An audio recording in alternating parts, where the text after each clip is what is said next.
अस्सलाम वालेकुम। क्लास 12 के प्रीवियस लेक्चर में हमने method of charging of an object के बारे में पढ़ा था। यानी वो मेथड हमने पढ़े थे जिसके ज़रिए से हम किसी ऑब्जेक्ट को चार्ज कर सकते हैं। आज के लेक्चर में हम पढ़ेंगे यूनिट ऑफ चार्ज। यानी चार्ज के जितने भी यूनिट्स है वो सारे के सारे यूनिट हम आज के लेक्चर में डिस्कस करेंगे। देखें, जब हम लेंथ को डिस्कस करते थे फर्स्ट ईयर में तो हमने कहा था कि लेंथ की एक यूनिट मीटर है और एक यूनिट सेंटीमीटर है। मीटर इसकी लेंथ की एसआई यूनिट है और सेंटीमीटर इसकी सीजीएस यूनिट है। अब 1 metre is equal to 100 centimetre, यानी कि 1 मीटर जो है वो 100 सेंटीमीटर के बराबर है। ये मीटर और सेंटीमीटर के दरमियान रिलेशन है। बिल्कुल इसी तरह जो चार्ज है, चार्ज का एसआई यूनिट जो है वो कूलम है और सीजीएस यूनिट में एक ईएसयू है जिसे हम इलेक्ट्रोस्टैटिक यूनिट बोलते हैं और एक ईएमयू है जिसे हम इलेक्ट्रोमैग्नेटिक यूनिट कहते हैं। अब इलेक्ट्रोमैग्नेटिक यूनिट और ईएसयू, ईएमयू और कूलम इनके दरमियान रिलेशन है, वो रिलेशन को हम डिस्कस करेंगे। तो सबसे पहले हम डिस्कस करते हैं relation between coulomb and ईएसयू। Coulomb में अगर हमारे पास चार्ज की वैल्यू गिवन हो तो हम इसे ईसीयू में भी कन्वर्ट कर सकते हैं। अगर ईएसयू यानी इलेक्ट्रोस्टैटिक यूनिट में चार्ज गिवन हो तो हम इसे कूलम में भी कन्वर्ट कर सकते हैं। किस तरह, देखें, जो 1.6 multiplied by 10 to the raise power -19 coulomb का चार्ज है वो बराबर है 4.8 multiplied by 10 to the raise power -10 ESU। यानी कि 1.6 multiplied by 10 to the raise power -19 जो एक इलेक्ट्रॉन का चार्ज है वो ESU में किसके बराबर है? वो 4.8 multiplied by 10 to the raise power -10 ESU, यानी ये एक इलेक्ट्रॉन का चार्ज हो गया। अब देखें, अगर यहां पर हमने 1 कूलम को ऑब्टेन करना है तो हम दोनों साइड को 1.6 multiplied by 10 to the raise power -19 से डिवाइड करेंगे। जब दोनों साइड को इस वैल्यू से डिवाइड करेंगे तो ये और ये कैंसिल हो जाएंगे। यहां पर आ जाएगा 1 कूलम और 1.6 और 4.8 इसको डिवाइड करेंगे तो यहां पर आ जाएगा 3 multiplied by 10 to the raise power -10 numerator में है।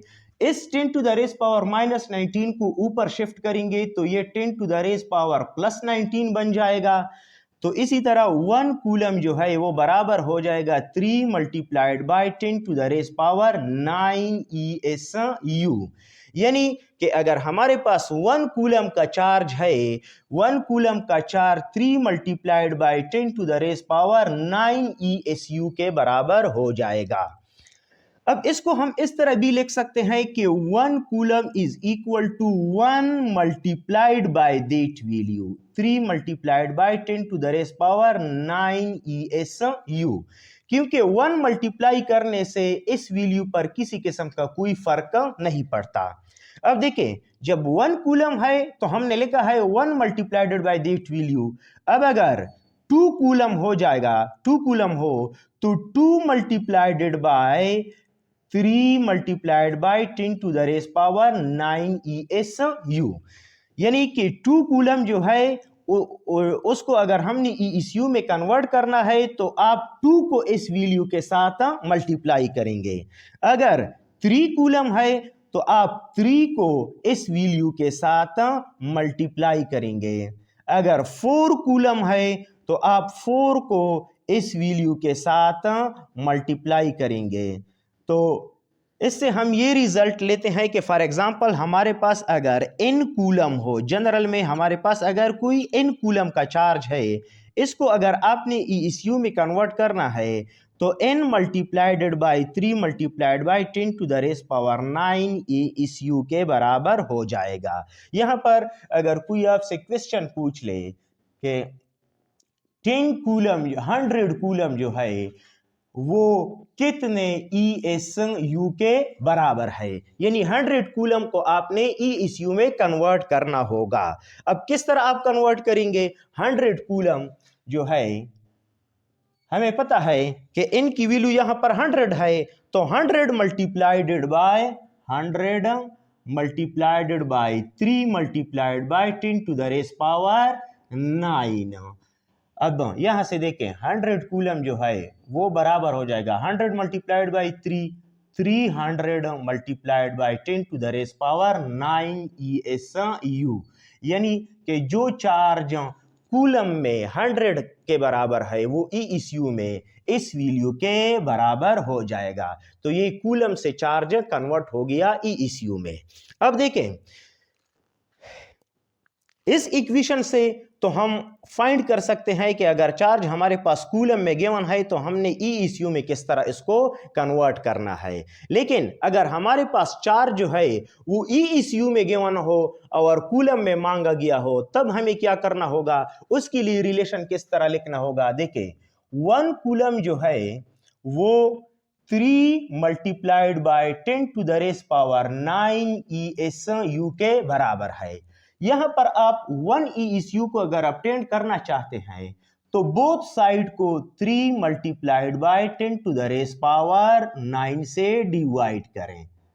अब देखें ये और ये कैंसल हो जाएंगे, इस साइड पर बच जाएगा 1 ESU, और इसको डिवाइड करने के बाद हमारे पास अपटेंड होगा 0.33 multiplied by 10 to the raise power -9 coulomb. 10 to the raise power +9 है, ऊपर शिफ्ट करेंगे तो 10 टू द रेस पावर -9 बन जाएगा, और ये जो 1 डिवाइडेड बाई 3 है इससे 0.33 आएगा। अब डिसिमल को इधर शिफ्ट करेंगे तो 1 ESU जो है वो 3.3 multiplied by 10 to the raise power -10 coulomb के बराबर हो जाएगा। अब इसको हम इस तरह भी लिख सकते हैं कि 1 ESU is equal to 1 multiplied by that value, क्योंकि 1 मल्टीप्लाई करने से इस वैल्यू पर किसी किस्म का कोई फर्क नहीं पड़ेगा। लेकिन हम यहां से एक रिलेशन डिराइव कर सकते हैं कि जब 1 ESU है तो 1 मल्टीप्लाइडेड बाय दैट वैल्यू है।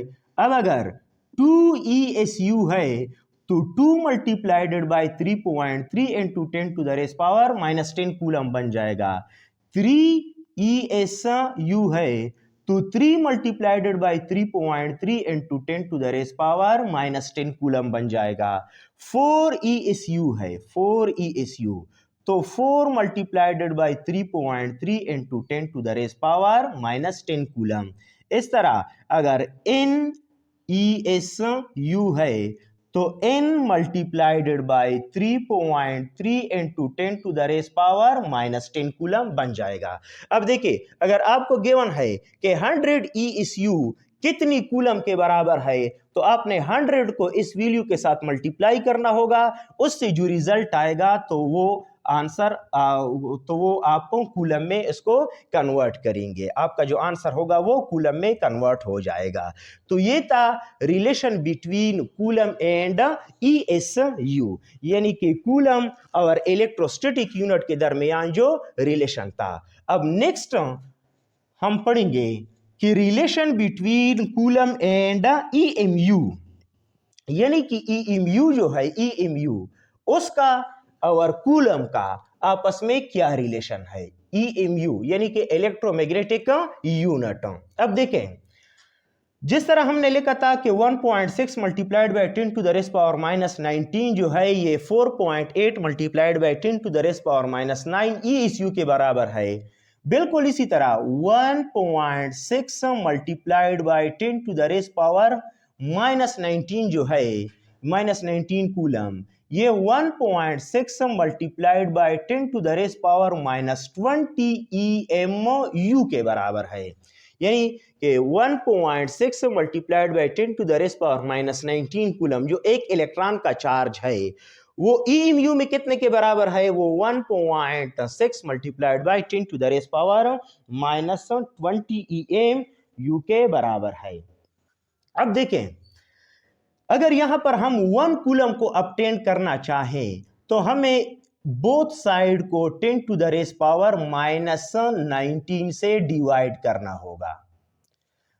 यहां पर वैल्यू सेम है, कैंसल हो जाएंगे, 1 आ जाएगा। अब यहाँ पर 1.6 और 1.6 ये तो सेम है, यहाँ पर 10 to the raise power minus 20, इस डिनोमिनेटर को ऊपर शिफ्ट करेंगे तो बन जाएगा 10 to the raise power 19 EMU। अब देखिए 1 कूलम जो है वो 10 to the raise power minus 1 EMU के बराबर हो जाएगा, जिसको हम इस तरह भी लिख सकते हैं कि 1 कूलम जो है ये 1 डिवाइडेड बाय 10 इंटू EMU, या हम यूं भी लिख सकते हैं कि 1 कूलम जो है वो 0.1 EMU के बराबर हो जाएगा। अब 1 कूलम को आप इस तरह भी लिखें कि 1 मल्टीप्लाइड बाय 0.1, क्योंकि 1 मल्टीप्लाई करने से तो इसमें कोई फर्क नहीं पड़ेगा। तो 2 कूलम जो है वो 2 मल्टीप्लाइड बाय 0.1 EMU बन जाएगा। 3 कूलम जो है वो 3 मल्टीप्लाइड बाय 0.1 EMU बन जाएगा।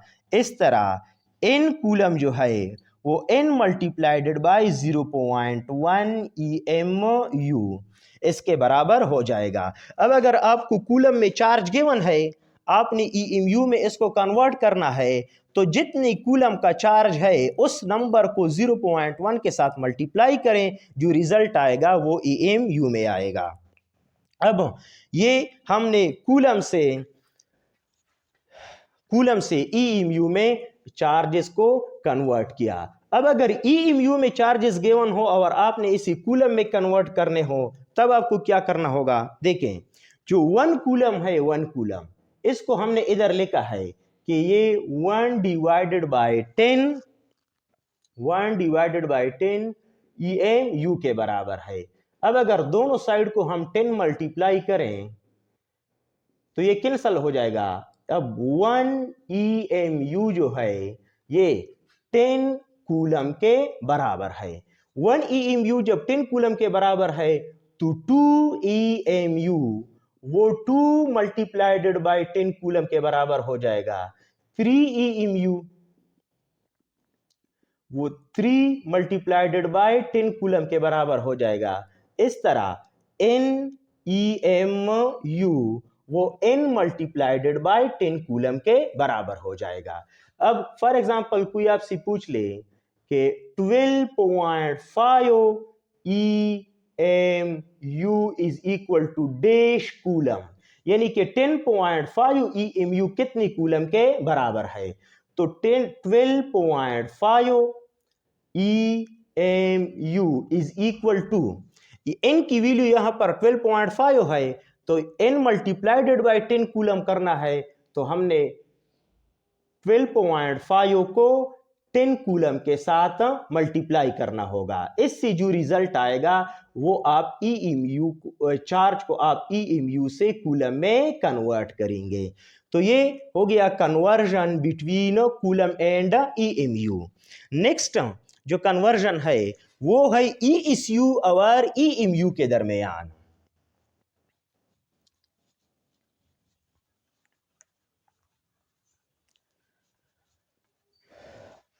अब नेक्स्ट जो है ESU। अब देखिए नेक्स्ट जो है वो है a relation between ESU and EMU, यानी कि अब इलेक्ट्रोस्टैटिक यूनिट और इलेक्ट्रोमैग्नेटिक यूनिट इनके दरमियान क्या रिलेशन है। तो देखें, हमने पहले लिखा था कि 1.6 multiplied by 10 to the raise power minus 19 coulomb जो है ये 4.8 multiplied by 10 to the raise power minus 10 ESU के बराबर है, और 1.6 multiplied by 10 to the raise power minus 19 coulomb जो है ये 1.6 multiplied by 10 to the raise power minus 20 EMU के बराबर है। अब देखें, इन दोनों इक्वेशन में लेफ्ट हैंड साइड जो है ये आपस में इक्वल है। अब अगर लेफ्ट हैंड साइड आपस में इक्वल है तो राइट हैंड साइड भी आपस में इक्वल होंगे। ये वैल्यू 1.6 ये इसके बराबर है और ये वैल्यू 1.6 इसके बराबर भी है, तो इसका मतलब है कि ये दोनों भी आपस में इक्वल है।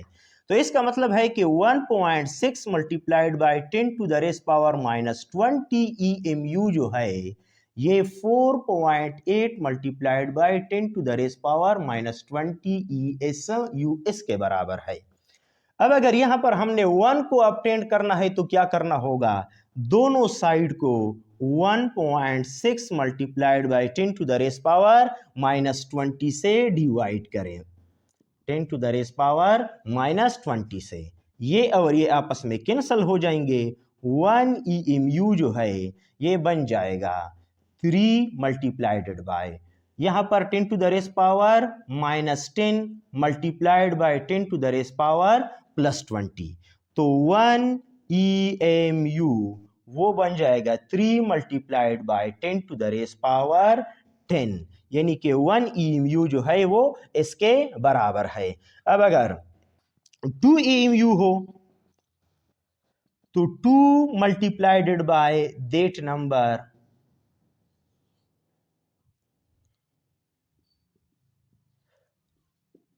इस तरह अगर 3 EMU हो तो 3 को इस नंबर के साथ मल्टीप्लाई करते जाएं। अब ये तो EMU से EECU में कन्वर्जन हो गया। अब अगर EECU में आपको गिवन हो और EMU में आपने कन्वर्ट करना हो तो क्या करना होगा, देखिए 1 EMU जो है वो 3 multiplied by 10 to the raise power 10 ESU के बराबर है। दोनों साइड को 3 multiplied by 10 to the raise power 10 से डिवाइड करें, यहां आ जाएगा 1 ESU इज इक्वल टू, ये 1 डिवाइडेड बाई 3 जो है ये 0.33 multiplied by 10 to the raise power -10 बन जाएगा। इस डिसिमल को इधर शिफ्ट करें तो ये बन जाएगा ESU is equal to 3.3 multiplied by 10 to the raise power -10 EMU। तो अब ये जो है रिलेशन बन गया EECU और EMU के दरमियान। अब देखें नेक्स्ट जो चार्ज का यूनिट है वो है फेराडे, और फेराडे जो है वो 96500 कूलम के बराबर है। यानी अगर किसी ऑब्जेक्ट पर चार्ज जो है वो 96500 कूलम के बराबर हो जाए तो उसको हम बोलते हैं कि ये 1 फेराडे का चार्ज है। यहां पर फेराडे जो है ये यूनिट ऑफ चार्ज है, यूनिट ऑफ चार्ज। इसको फेराड के साथ कंफ्यूज मत हो। फेराड जो है, फेराड वो कैपेसिटेंस का यूनिट है और फेराडे जो है ये चार्ज का यूनिट है। अब ये कितना चार्ज है, ये चार्ज है जो 1 मोल ऑफ इलेक्ट्रॉन का चार्ज। यानी अगर आप किसी ऑब्जेक्ट से 1 मोल ऑफ इलेक्ट्रॉन को एमिट करते हैं, 1 मोल ऑफ इलेक्ट्रॉन कितने हैं, 6.022 multiplied by 10 to the raise power 23 electron को अगर आप किसी ऑब्जेक्ट से एमिट करते हैं तो इसका मतलब है कि आपने 1 मोल इलेक्ट्रॉनों को एमिट किया। 1 मोल इलेक्ट्रॉनों को एमिट करने के बाद उस ऑब्जेक्ट पर जो चार्ज अपीयर होगा वो 96500 कूलम के बराबर होगा, और ये चार्ज जो है ये 1 फेराडे के बराबर है। ये चार्ज का एक और यूनिट था जिसको हमने डिस्कस किया, और चार्ज का जो कमर्शियल यूनिट है, कमर्शियल यूनिट जिसे हम प्रैक्टिकल पर्पस के लिए इस्तेमाल करते हैं वो है ampere, ampere hour. Ampere hour का क्या मतलब है, for example I is equal to Q divided by T, T को इधर मल्टीप्लाई करें तो Q जो है वो बन जाएगा I मल्टीप्लाइडेड बाई T। यहाँ पर जो करंट है उसकी वैल्यू, उसकी यूनिट एम्पेयर है और टाइम जो है उसकी यूनिट हावर है। तो चार्ज का जो यूनिट बन जाएगा वो होगा एम्पेयर हावर। नेक्स्ट जो हमारा टॉपिक है वो है टाइप्स ऑफ चार्जेस। यानी जो चार्ज है वो एक तरह के नहीं बल्कि चार्ज जो है वो डिफरेंट टाइप्स के होते हैं। उसमें सबसे पहला टाइप जो है वो है सोर्स चार्ज, सोर्स चार्ज। अब सोर्स चार्ज को किस तरह डिफाइन करेंगे, a charge which creates electric field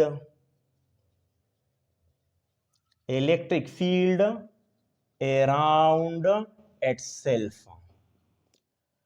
देखिए वो चार्ज जो अपने इर्द गिर्द अपने अराउंड इलेक्ट्रिक फील्ड को क्रिएट करता है, उस चार्ज को हम क्या बोलेंगे? सोर्स चार्ज कहेंगे। देखें फॉर एग्जांपल मैं यहां पर एक चार्ज लूं, पॉजिटिव चार्ज। अगर ये पॉजिटिव चार्ज अपने अराउंड इलेक्ट्रिक फील्ड को क्रिएट करता है, तो अब इस चार्ज को हम क्या कहेंगे? सोर्स चार्ज कहेंगे। अब इलेक्ट्रिक फील्ड क्या है, इसको हम डिस्कस करेंगे कूलम लॉ के बाद। जब हम कूलम लॉ का टॉपिक पढ़ें, तो कूलम लॉ के टॉपिक के बाद आएगा इलेक्ट्रिक फील्ड, उसको हम उधर डिटेल में डिस्कस करेंगे। अब देखें, एक तो सोर्स चार्ज हो गया, दूसरा है test charge.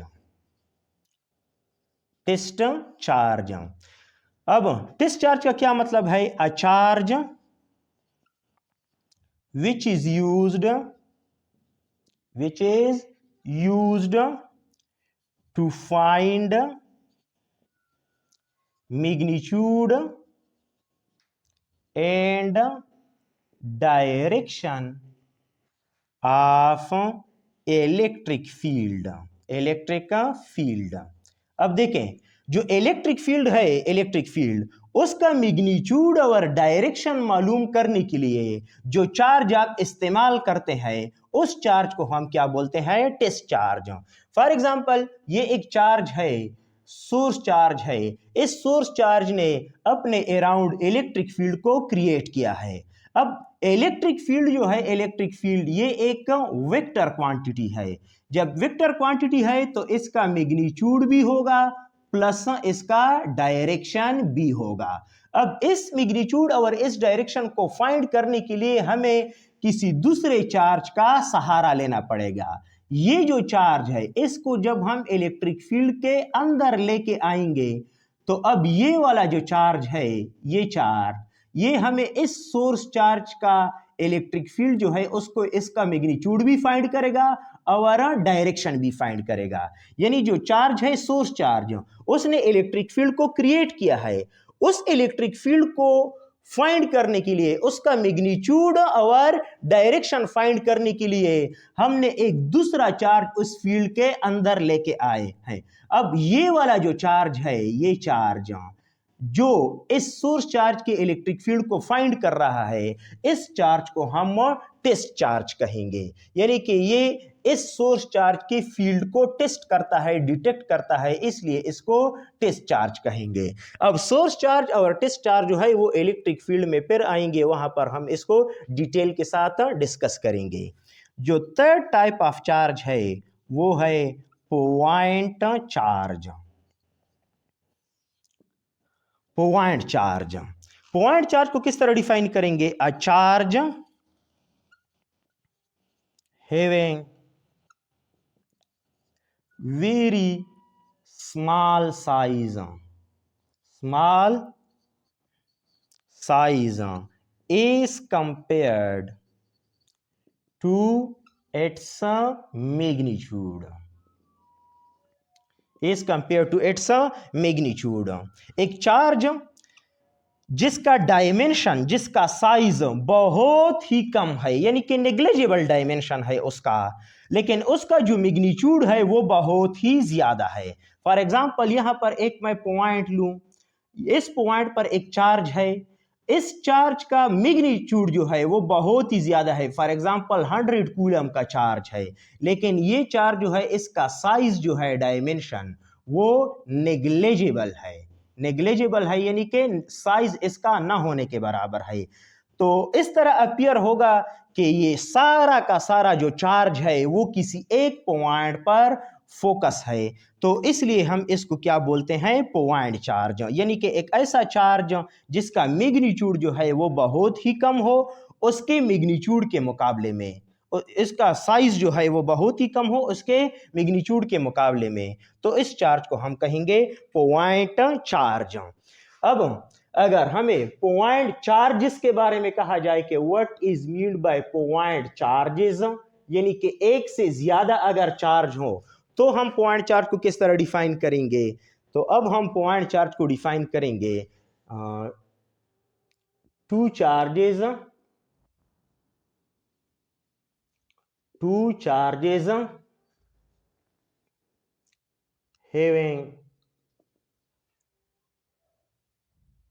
having very small radius as compared to separation between them. For example दो चार्जेस हैं, एक ये है ए चार्ज और इस पॉइंट पर है बी चार्ज। अब जो दोनों चार्जेस है इनका जो रेडियस है यानी इन चार्जेस का अपना जो साइज है वो बहुत ही कम है, लेकिन इनके दरमियान जो सेपरेशन है वो बहुत ही ज्यादा है। यानी इनके दरमियान जो सेपरेशन है, जो डिस्टेंस है डी, वो बहुत ही ज्यादा है इसके रेडियाई से। D is very much greater than there radii. तो इस तरह के चार्जेस को हम क्या कहेंगे? Point charges. अगर यहां पर मैं एक और एग्जांपल लूं कि फॉर एग्जांपल ये ए चार्ज है, ये बी चार्ज है। अब अगर यहां पर आप इन चार्जेस का रेडियाई देख लें, रेडियस, और इन चार्जेस के दरमियान सेपरेशन देख लें, तो यहां पर रेडियस जो है चार्जेस का वो सेपरेशन से बहुत ज्यादा है। तो अब इन चार्जेस को हम पॉइंट चार्ज नहीं कह सकते। अगर इन पॉइंट चार्जेस को हम दूर लेके जाएं एक दूसरे से, अब इनके दरमियान जो सेपरेशन है डी, ये फिर ग्रेटर हो जाएगा इनके रेडियाई से। तो अब इस चार्जेस को हम फिर से पॉइंट चार्ज कह सकते हैं। देखिए अगर दो चार्जेस हैं, आप उसको किस वक्त पॉइंट चार्ज कह सकते हैं? अगर इनके दरमियान जो सेपरेशन है वो बहुत ही ज्यादा हो इनकी रेडियस से, तब आप इसको पॉइंट चार्ज कह सकते हैं। अदरवाइज इसको हम पॉइंट चार्जेस नहीं कह सकते। नेक्स्ट जो हमारा टॉपिक है वो है डिस्ट्रीब्यूशन ऑफ चार्जेस, यानी कि चार्जेस को हम किस तरह डिस्ट्रीब्यूट करेंगे। अब चार्जेस का जो डिस्ट्रीब्यूशन है वो एक्चुअली तीन तरीकों से हम चार्जेस को डिस्ट्रीब्यूट कर सकते हैं। उसमें जो सबसे पहला है वो है linear charge distribution. Linear charge distribution का क्या मतलब है? When charges are distributed in one dimension, जब चार्जेस को हम एक डायमेंशन में, वन लाइन में डिस्ट्रीब्यूट करेंगे तो इसको हम कहेंगे कि ये लीनियर चार्ज डिस्ट्रीब्यूशन है। फॉर एग्जांपल हमारे पास ये एक ऑब्जेक्ट है, ये एलॉन्ग एक्स एक्सिस इसका डायमेंशन है, along Y axis, along Z axis इसका डायमेंशन न होने के बराबर है। तो इस ऑब्जेक्ट को हम कहेंगे कि ये वन डायमेंशन ऑब्जेक्ट है। जब वन डायमेंशन ऑब्जेक्ट पर हम चार्जेस को डिस्ट्रीब्यूट करें तो इसको हम कहेंगे कि ये लीनियर चार्ज डिस्ट्रीब्यूशन है। और लीनियर चार्ज डिस्ट्रीब्यूशन के लिए जो हम इक्वेशन लिखते हैं वो है चार्जेस पर यूनिट लेंथ, यानी कि एक यूनिट लेंथ पे टोटल कितने चार्जेस डिस्ट्रीब्यूट हुए हैं, इसको हम बोलते हैं linear charge density. Linear charge density charges per unit length. अब देखें अगर इस रॉड पर टोटल 10 कूलम का चार्ज है डिस्ट्रीब्यूट हुआ है और इस रॉड का जो लेंथ है वो 2 मीटर के बराबर है, तो इसका मतलब है कि 5 कूलम चार्ज जो है वो 1 मीटर पर डिस्ट्रीब्यूट हुआ है। तो इसको हम बोलते हैं कि 5 कूलम पर मीटर, यानी कि 1 मीटर पर 5 कूलम का चार्ज डिस्ट्रीब्यूट हुआ है। अब नेक्स्ट जो है वो है surface charge distribution. Surface charge distribution.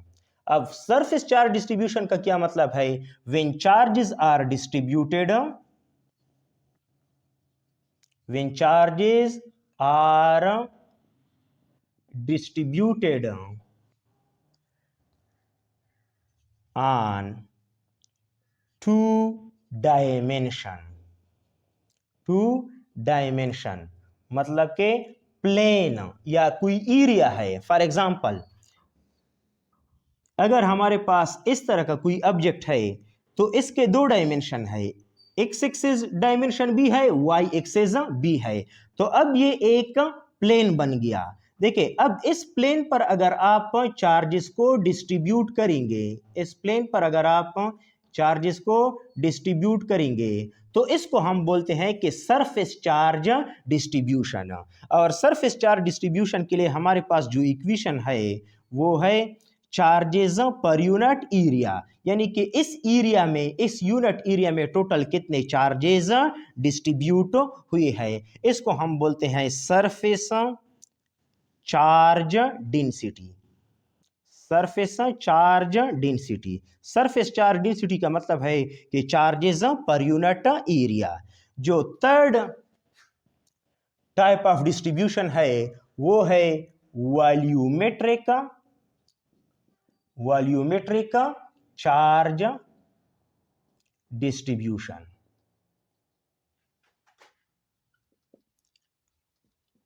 Volumetric charge distribution का क्या मतलब है कि charges, when charges are distributed in 3 dimension, जब चार्जेस जो है वो 3 डायमेंशन में डिस्ट्रीब्यूट हो जाए। फॉर एग्जांपल, हमारे पास एक 3 डायमेंशन का ऑब्जेक्ट है क्यूब।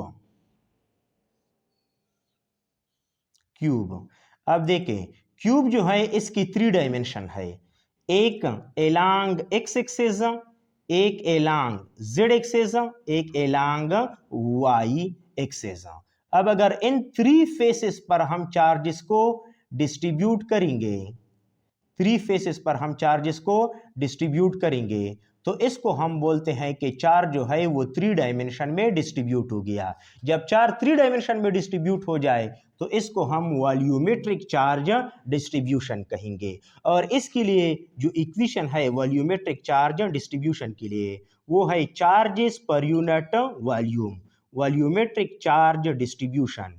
ये चार्जेस पर यूनिट वॉल्यूम कि एक यूनिट वॉल्यूम में टोटल कितने चार्जेस डिस्ट्रीब्यूट हुई है, इसको हम बोलते हैं वॉल्यूमेट्रिक चार्ज डिस्ट्रीब्यूशन।